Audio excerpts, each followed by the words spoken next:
Hey guys, it's Mr. McKinney here, just finishing up our lesson on piecewise functions. I forgot to show this slide at the end of the last video, but here's a cleaner version of the key if my handwriting was hard to read at all. So feel free to pause it and fill that in if you need to.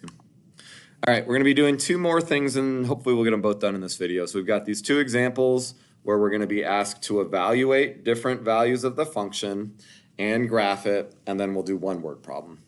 So it says evaluate f of -1, f of 0, f of 2, f of 4, and f of 6. So f of -1, f of 0, f of 2, f of 4, and f of 6. And then we're going to graph each of these. Now keep in mind that the domain will tell me which rule to use. So -1 and 0 are both less than 2. So I'm going to use these rules, this top rule, for these two. And then the bottom three are going to use a different rule when x is greater than or equal to 2. So 2, 4, and 6 are all greater than or equal to 2. So we're going to use the bottom rule to answer these three. So we're going to treat these top two separately from the bottom two because the domain goes with a different piece of the piecewise function. So f of -1, I'm using this top rule. So -1 squared minus 2, 1 minus 2 is -1. So f of -1 would be -1. F of 0, 0 squared minus 2, 0 minus 2 is -2. So we've got f of -1 is -1 and f of 0 is 2. Now let's go ahead and fill in these other three values, 2, 4, and 6, and all of those values are greater than or equal to 2. So we're going to use this rule, 4 plus x, for these three. So I'm going to do 4 plus 2, or 4 plus 4, or 4 plus 6 to get f of 2 is 6, f of 4 is 8, and f of 6 is 10. So I found my 5 values. Just keep in mind that you want to look at the x value first to figure out which rule to plug it into. Now you can use these points to help graph the function. So I can think about the 0.26, the 0.48, and the 0.610. So 2, 6, 4, 8, and 6, 10. Or I can just think about graphing the line y equals x plus 4. 4 plus x and x plus 4 are the same thing. So a slope of 1, a y-intercept of 4, up 1 over 1. But I don't want to start until 2. My breakpoint is at 2. So you can either graph it the way we did in one of the previous videos, or you can use these points to help graph it. Now let's think about what that first or that top function is going to give us, x squared minus 2. So I can graph these points to make sure I'm on the right track. So -1, -1, and 0, -2. So 0, -2, -1, -1. And I know that for this top one, x squared minus 2, I should be graphing part of a parabola. X squared would be the parabola. We're moving it down 2. So we're doing a parabola, but we're starting at 2. So we should have this piece of the parabola.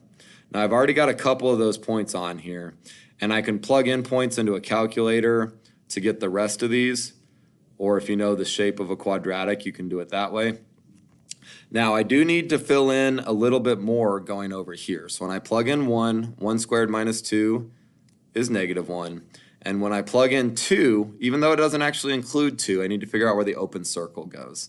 So 2 squared would be 4, 4 minus 2 is 2. So I've got my parabola going up until when x is 2, and then an open circle, and then a linear function when x is greater than or equal to 2. So again, for the graphing piece, you can either use these points that we found, or you can go back and think about the way we graphed it in a previous video.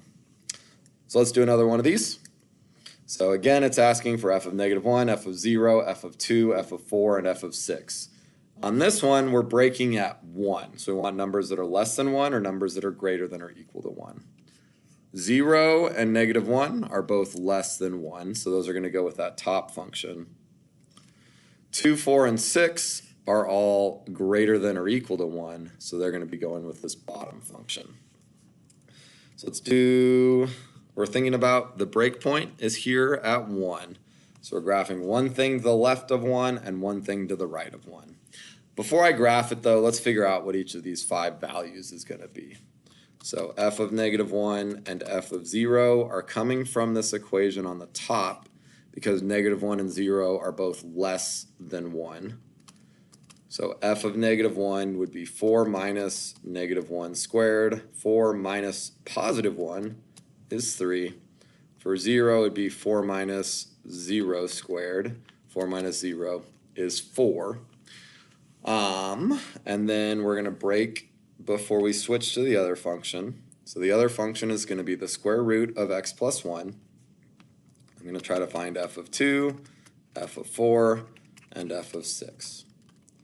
So for each of these, I'm just doing the square root of whatever x is plus 1. So the square root of 2 plus 1, square root of 4 plus 1, and the square root of 6 plus 1. Now you can have your calculator tell you what these are as decimal approximations. I prefer you just leave it as square root of 3, square root of 5, square root of 7. These are better answers for the value of f of 2, f of 4, f of 6. I will also accept the decimal equivalent. Now, when I graph it, let's go back to green and graph this top one first. So I've got a quadratic. 4 minus x squared is the same as negative x squared plus 4. So I'm flipping it vertically, so instead of pointing up, it's going to point down, and I'm going to go up 4 units. So I know that it looks like this, but I want to stop at 1. So I only want this piece of it. We've got a couple of points to see if we're on the right track. So we can graph the point 0, 4. We can graph the point -1, 3, which makes sense. Those are these points here. If I did another one, -2, -2 squared would be 4. 4 minus 4 would be 0. And I can get all these points from the calculator. I'm going to want to know where it's at 1. So if I plugged in 1, 4 minus 1 squared is 3. I'm going to do an open circle at 3 though, because it doesn't actually include that one. So going up, coming back down. For the bottom equation, when x is greater than or equal to 1, I'm thinking about the graph of square root of x plus 1. So root x would start at the origin and curve over to the right. The plus 1 on the inside is going to move it to the left 1. So I'd be starting here and then curving up and to the right. I don't want to actually start till I get to 1. So the square root of 2 is somewhere between 1 and 2. Let's pick a number that I could find an exact point for. So 3 plus 1 is 4, square root of that is 2. Or I can go all the way out to 8, 8 plus 1, the square root of that is 3. It should be a very slight curve. We've got our square root curve, but we start it at 1. Now we should actually color in this point because that's where the or equal to was. All right, one more problem and then we're calling it a day. So here's our real world problem. So the dog groomer charges according to the following function where f of x represents the total price. So over here we got total price and x is the weight of the dog.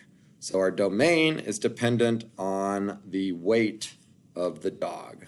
So this is the weight. So then we've got a bunch of questions, and then we are going to use this piecewise function to answer each one.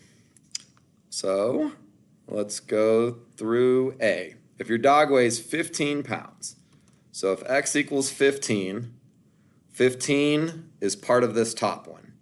There's no equation there. It's just a constant. So I would pay $35. If x is 35, if my dog weighs 35 pounds, now I'm on this middle one. 35 is between 15 and 40, and so if the dog weighs between 15 and 40 pounds, I charge $40, or I get charged $40. So anything between 0 and 15 pounds, you get charged $35. Anything between 15 and 40 pounds, you get charged $40. Any dog that weighs more than 40, it's going to be dependent on how much they weigh. It's not a fixed price. So let's take a look at one of these. So if my dog weighs 56, if my x value is 56, that's greater than 40. So I'm going to plug in 56 into this equation. So 40 plus 2 times 56 minus 40. 56 minus 40 is 16. 40 plus 2 times 16, 40 plus 32 is 72. So I would pay $72. Now, domain and range is pretty tricky on word problems. So technically, the domain for this one starts at 0, not including 0, and then it says x is greater than 40. So it can go forever. And the range doesn't start at 0. The lowest price we can possibly pay is 35. Now, if we have a really, really big dog, we're going to pay a whole lot of money. So technically, we could go up to infinity. Now, I think this is a little bit of an oversimplification because really my range should be like 35 and 40 to infinity. But I'm not going to have you guys worry too much about that. And realistically, can a dog weigh infinitely many pounds? Probably not. So we'd probably have some sort of top end weight, like we only serve dogs up to 200 pounds or up to 300 pounds. Don't get too caught up on domain and range for word problems. I'm not going to be trying to trick y'all or anything like that on a test or a quiz. So again, here's a little bit cleaner version of it in case my handwriting's hard to read. And that's it. I hope you have a great day. Thank you guys for watching these videos. I know they're not super entertaining, so I appreciate you guys putting in the time and effort. See you guys next week.